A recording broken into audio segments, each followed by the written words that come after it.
माननीय श्री शक्ति सिंह गोयल टू निशा। धन्यवाद उपसभापति महोदय। आज वित्त मंत्री जी बैंकिंग रेगुलेशन एक्ट माने 5 कानूनों में अमेंडमेंट करने जा रही है। माननीय उपसभापति महोदय, एक जमाना था जब बैंक में सिर्फ पूंजीपति जा सकते थे। अगर कोई किसान, कोई गरीब अगर बैंक के दरवाजे भी देखा गया था तो उसे शक की निगाहों से देखा जाता था। वो इंदिरा गांधी जी थी जिन्होंने बैंकों का नेशनलाइजेशन करने के बाद ये कह दिया कि बैंक के दरवाजे आम हिंदुस्तानी के लिए खुले हैं और कोई किसान हो, कोई गरीब हो, वो भी बैंक के अंदर जा सकते हैं। वो अगर शुरू हुआ तो वो नेशनलाइजेशन के बाद बैंकों में काम शुरू हुआ। मैं वित्त मंत्री जी को आपके जरिए कहना चाहता हूं कि आप कानून बदलने के साथ अपने ऑब्जेक्ट्स एंड रीजंस में आपकी मंशा पे मुझे कोई शक नहीं है, पर जो लोग आपके साथ बैठते हैं, जो लोग एडमिनिस्ट्रेशन चलाते हैं, वो अगर आप कितना भी कानून बदलो, जब तक उसको इंप्लीमेंट करने वालों की मंशा साफ नहीं होगी, कानून बदलने से कुछ नहीं होगा। इंप्लीमेंटेशन करने वालों की नीयत को ठीक करना होगा।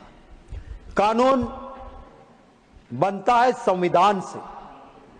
संविधान का आर्टिकल 14 कहता है इक्वालिटी बिफोर लॉ, कानून सबके लिए समान होना चाहिए, ये हमारा संविधान कहता है। पर यहां क्या होता है उपसभापति महोदय, एक कानून होता है जो सामने वालों के लिए इस तरह से उपयोग करो पॉलिटिकली कि उसे खत्म करो, और जैसे ही अपने पास आ जाए वो आर्टिकल 14 नहीं रहता है, इक्वालिटी बिफोर लॉ नहीं, कानून बदल जाता है।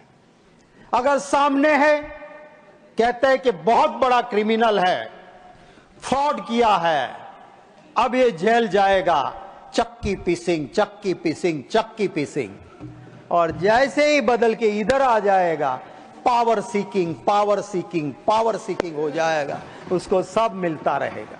तो ये एक कानून अलग अलग नहीं होने चाहिए, कानून सबके लिए समान होना चाहिए। उपसभापति महोदय, इसी बिल के अंदर एक अमेंडमेंट आ रहा है। क्या आ रहा है अमेंडमेंट? कोऑपरेटिव बैंक्स के अंदर डायरेक्टर का टेन्योर 8 साल का है, जो इसी सरकार ने किया, कुछ ही वक्त पहले किया। पॉलिटिकल अपनी पावर बचाने के लिए पॉलिटिकल इक्वेशन के साथ कानून के साथ खिलवाड़ नहीं करनी चाहिए। 8 साल के लिए आपने कहा कि कोऑपरेटिव बैंक में डायरेक्टर 8 साल ही रह सकता है। अब क्या ला रहे हैं? अब ये नए अमेंडमेंट के साथ ये ला रहे हैं कि अब कोऑपरेटिव बैंक में डायरेक्टर 10 साल तक रहेगा। जब आपने 8 साल का कानून बनाया था, उसी वक्त गुजरात में Panchsheel marketing cooperative bank limited, sir, वहां के जागृत नागरिकों ने रिजर्व बैंक ऑफ इंडिया को लिखा कि बैंकिंग लॉ कहता है कि 8 साल से ज्यादा डायरेक्टर नहीं रह सकता है।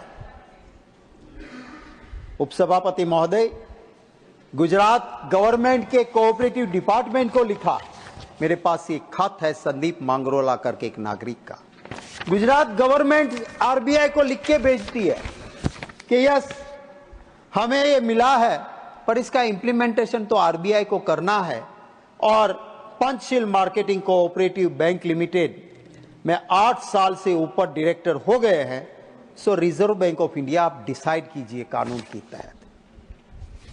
रिजर्व बैंक ऑफ इंडिया ने डिसाइड नहीं किया। इसने बार बार लिखा कि मैं ऐसे बहुत सारे कोऑपरेटिव्स के, शुगर के सारे डायरेक्टर 8 साल पार कर गए, मैं डिटेल दे रहा हूं, मुझे टाइम दो। एक मेंबर पार्लियामेंट के तौर पे जब मुझे उन्होंने भेजा, मैंने आरबीआई को लिख के भेजा कि इसको मिलिए तो सही आप, एक कानून के खिलाफ काम हो रहा है, एक नागरिक अपनी बात रख रहा है, आप उसे मिलने का टाइम नहीं देते, आप जवाब नहीं देते। दुख है कि आरबीआई ने एक मेंबर पार्लियामेंट को भी जवाब नहीं दिया। क्या है रिजर्व बैंक ऑफ इंडिया के ऊपर वित्त मंत्री जी आप कुछ कहेंगे या नहीं? आज ये पार्टी पावर में है, कल ये है। डेमोक्रेसी में इलेक्टेड मेंबर के लिए वो जनता का प्रतिनिधि होता है, उसके लिए कोई भी ऑफिसर, चाहे कोई भी पॉलिटिकल पार्टी पावर में हो, आज हम लिखते हैं आपके डिपार्टमेंट से कोई जवाब तक नहीं आता है, चाहे कुछ भी लिख लो आप। एक वक्त था, आज भी वो आपका यहां से गवर्नमेंट का किया हुआ सर्कुलर है कि इन स्टिपुलेटेड टाइम मेंबर पार्लियामेंट को जवाब देना चाहिए, प्रिलिमिनरी रिप्लाई इतने दिनों में और आखिरी रिप्लाई इतने दिनों में, इंटरिम रिप्लाई के बाद देना चाहिए। और फाइनेंस डिपार्टमेंट या रिजर्व बैंक ऑफ इंडिया बिल्कुल किसी को गिने ही नहीं। मैं मानता हूं कि इसके लिए जरूर वित्त मंत्री जी अपना डिपार्टमेंट को ठीक करेगी। मैं जो यहां पे कह रहे हैं कि किसी भी बैंक में 8 साल से ज्यादा डायरेक्टर नहीं रहना चाहिए, अब अमेंडमेंट आ रहा है 10 साल। मैं आपके जरिए वित्त मंत्री जी, मैं, क्योंकि कहा जाता है हमारे वहां चैरिटी बिगिंस फ्रॉम होम, अगर जिसको सहकार मंत्री आपने बना के रखा है, जिसके पास कोऑपरेटिव है, माननीय उपसभापति महोदय, मैं आपके जरिए जरूर कहूंगा कि कम से कम वो जिस बैंक में चेयरमैन रहे थे वहां तो कानून लागू होना चाहिए।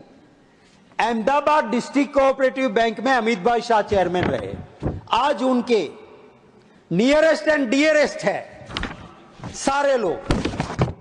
2006-7 से वो डायरेक्टर कंटिन्यू है वहां बैंक में, अहमदाबाद डिस्ट्रिक्ट कोऑपरेटिव बैंक में कोई चुनाव ही नहीं होता है।